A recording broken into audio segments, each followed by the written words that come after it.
Welcome back, my beautiful friends. You're listening to A Moment of Zen right here on 710 WOR, the voice of New York. I'm your host, Zen Sams. Welcome back to our Crypto Frontier segment brought to you by CCP Digital. And today we have the pleasure of chatting with Yat Siu. He's co-founder and executive chairman of Animoca Brands, which is a global leader in blockchain games. And recently, Animoca completed the second phase of a $75 million funding round from earlier this year that valued the company at close to $6 billion. Now, Animoca is saying it will use the funds to invest in more games and advance the vision for the open metaverse. Today, we're chatting about how Animoca Brands is aiming to bring K-pop to the metaverse, and we will also chat about how they are leveraging blockchain to build a new education system that is independent of schools and governments. That's correct. You heard me. Have you heard of TinyTap?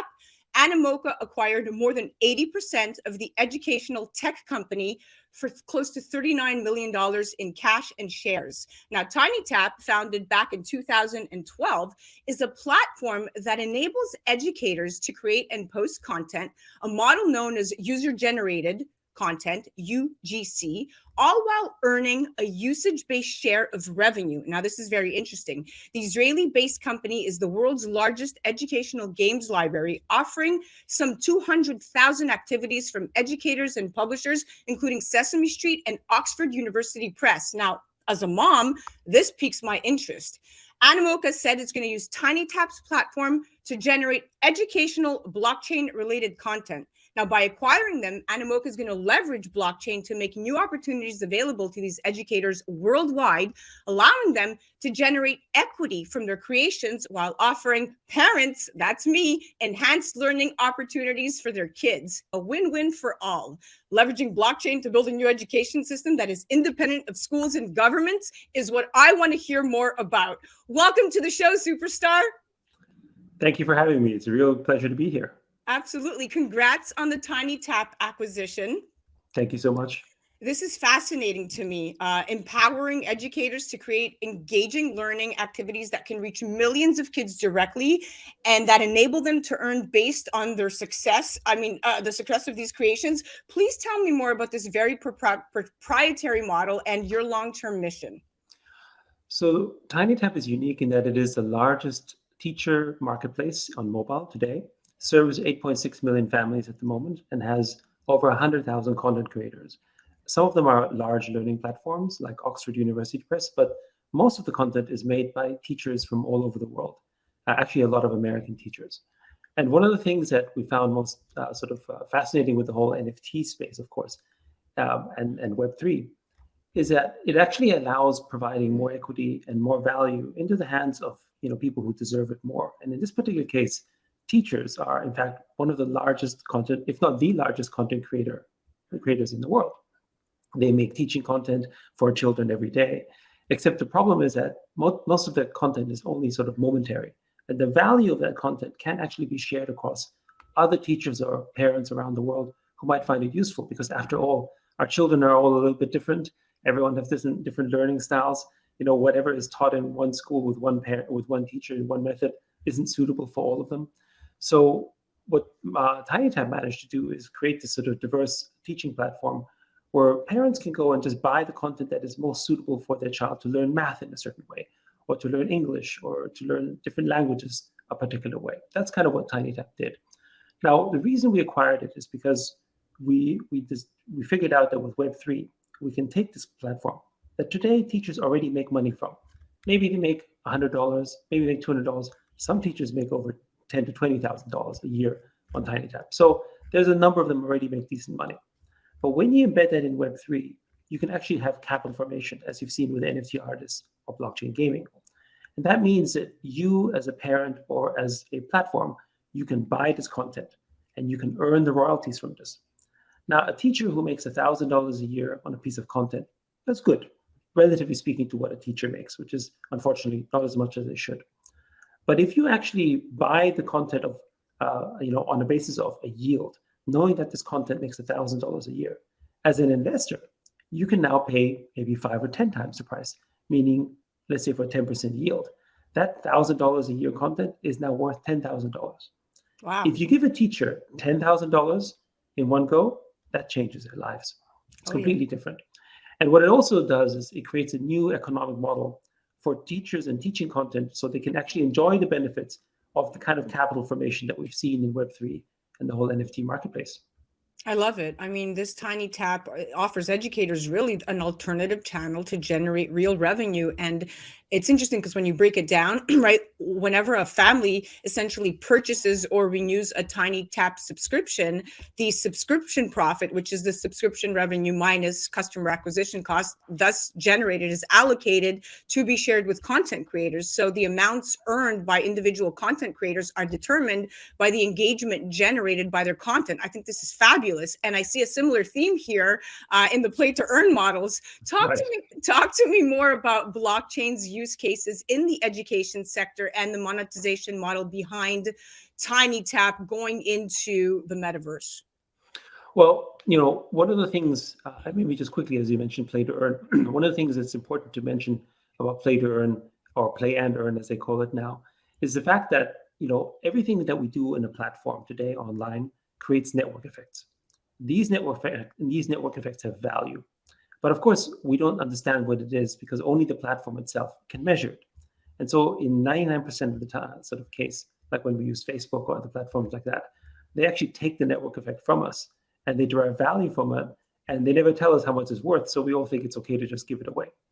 And so what happened with the innovation on play to earn with blockchain gaming is all it really did was it took the network effects and created a value around it, which you could then share to the end users. Because after all, if we play games and nobody else is there to play games, even the ones who play for free, well, then there's no value, and the people who pay money for the games wouldn't pay for it either. So the sharing of that network effect and the distribution of value for that network effect is really what play to earn sort of brought forward. And the same is true basically with education and what can happen in TinyTap. And there's two sort of ways to look at it. The first one is anyone who learns content, in fact, is adding to the network effect as well. When you're a student and you're actually in a classroom, when you're participating, you're actually adding value to the network. You're adding value to the classroom. You're not just sort of sitting there and just taking in content. You're contributing, and everyone else around you is learning from that as well. And again, in this model, there's a way to distribute that value to someone who contributes sort of fairly across that. And the other one, as I described earlier, is a capital formation for the teachers that make this content. Because after all, now I can actually get the benefit of an actual yield based on equity, much in the same way that you own a house. And when you own a house, you don't sell it for the price of rent. You sell it for the future forward rent that you can receive. And that's basically what's now possible for teachers. Teachers so far have been one of those cases where they are probably one of the most important people in terms of the societal value that you provide, throughout all countries, of course. But in terms of pay, actually, they're one of the sort of least paid. And that's been, I think that's a problem. And part of the reason why I think that's not possible is they've never been part of the sort of financial sort of frameworks that many other businesses and many other industries have been able to participate in. Artists have had the same experience when you think about it in the earliest days. They were typically disintermediated by platforms. They were also the ones who, were often sort of, I would say, taken advantage of because they didn't understand how financial systems worked and so on. And so this, we hope to change with what we're doing with TinyTap. Yes. And of course, that's just the beginning.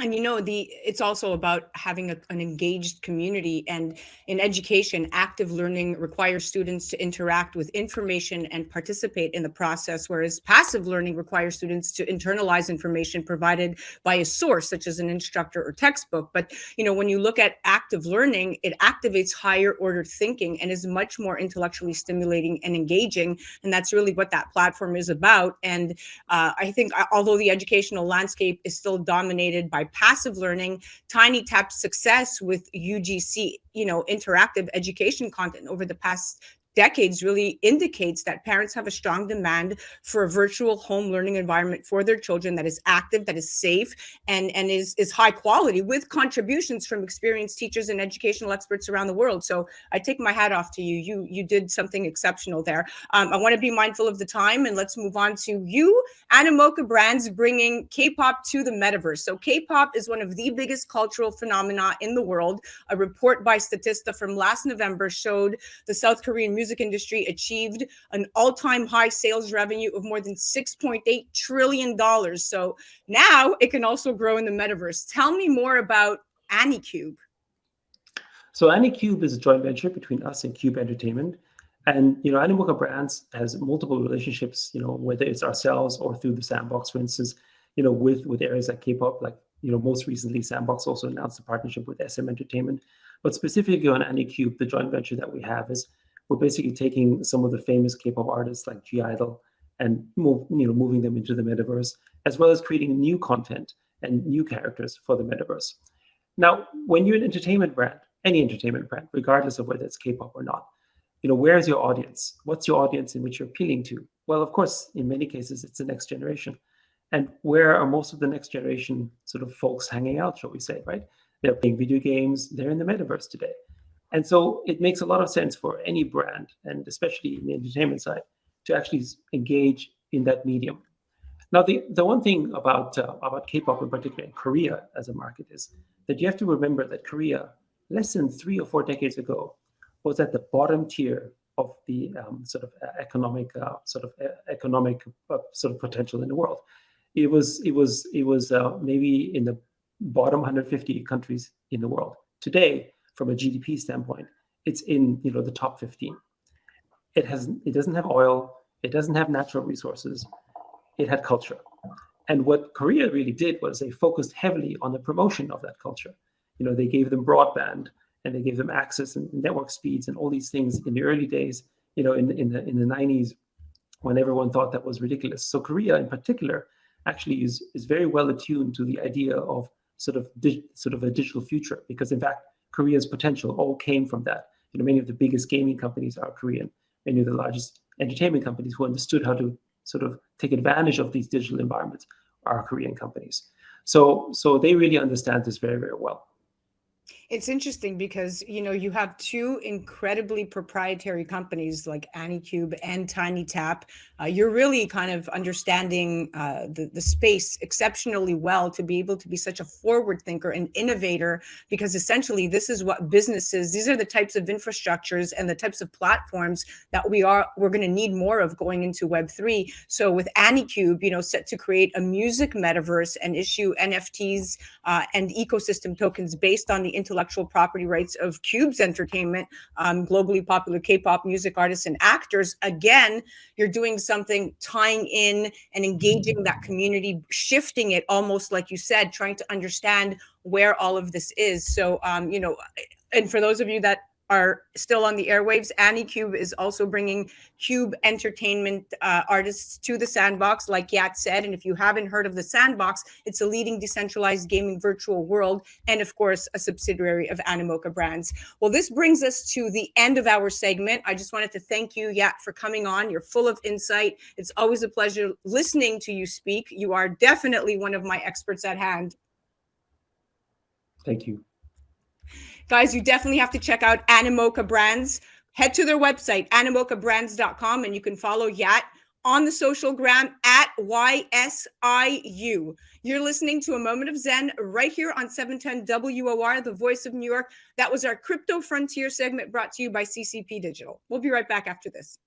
A Moment of Zen is brought to you by CCP Digital, bringing you a view from inside blockchain, cryptocurrency, and NFTs. Introducing the latest Blockchain Heroes series, Retro Rebellion NFT collectible card packs from the Nifty Company. Available January 2022. Find out more online at ccpdigital.com.